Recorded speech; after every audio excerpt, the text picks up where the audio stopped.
అందరికీ నమస్కారం. మన డిఆర్ జేసన్ టీవీ ఛానల్ నుండి మీ రఘు.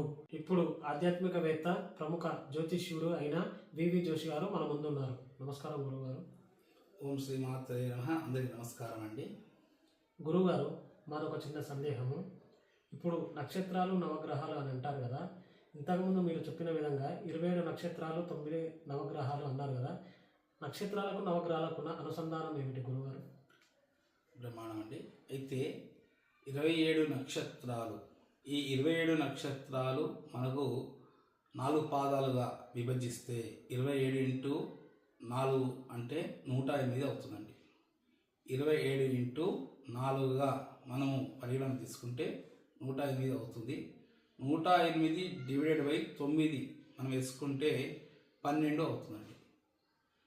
అయితే ఈ 27 నక్షత్రాలు, 9 గ్రహాలు, 12 రాశులు, ఇక మన జ్యోతిష్ శాస్త్రంలో దీని మన ధర్మం తెలియజేస్తుంది. అయితే మన పూర్వీకులు దీన్ని తెలియజేశారు. 27 నక్షత్రాలకు 4 పాదాలు వేసుకుంటే అవి 9 గ్రహాలు, 12 యొక్క రాశులు అని మనకు తెలియజేస్తున్నారు. అయితే ఈ 27 నక్షత్రాలు ఎవరు అనంటే దక్ష ప్రజాపతి యొక్క దత్తపుత్రికలు. దక్ష ప్రజాపతి యొక్క దత్తపుత్రికలు, పార్వతీదేవి యొక్క దత్త సోదరిమణులు అని మనకు తెలియజేస్తున్నది. అదేవిధంగా ఈ యొక్క 27 మందికి చంద్రుడు వివాహం చేసుకోవడం జరిగింది.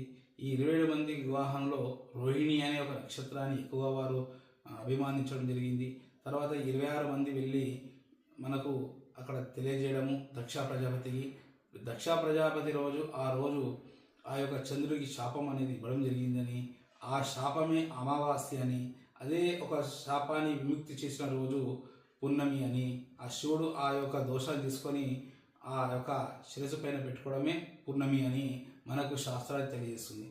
ఇవన్నీ నమ్మాలి నమ్మకూడదు అంటే ఇప్పటి వరకు ఎవరికి కనివిని ఎరగని విధంగా మనకు రేపు 2050 వరకు ఏ గ్రహణాలు వస్తాయి అనేది నేనే తెలియజేస్తున్నాను. ఇక మహా పండితులు ఎంత తెలియజేయవచ్చు.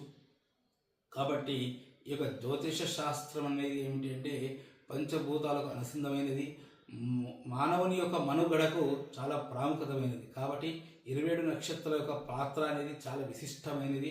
9 గ్రహాలు అనేది నడిపేవారు, 12 రాశులు అనేవారు మనకు తెలియజేసేవారు. కాబట్టి ఈ 3 లేకుంటే మానవ యొక్క భూమి మీద పుట్టినటువంటి ఒక శిశువు కావచ్చు, అదేవిధంగా మనం తీసుకునేటువంటి ప్రతి ఒక్క అడుగు కావచ్చు, మనకు విజయవంతం కావాలంటే తప్పనిసరిగా వీరి యొక్క అనుగ్రహం తప్పనిసరిగా ఉండాల్సిందే.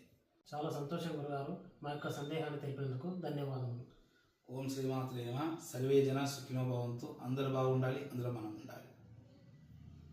మా యొక్క డిఆర్ జే70 ఛానల్ నచ్చినట్లయితే లైక్ చేయండి, షేర్ చేయండి, సబ్స్క్రైబ్ చేసుకోండి.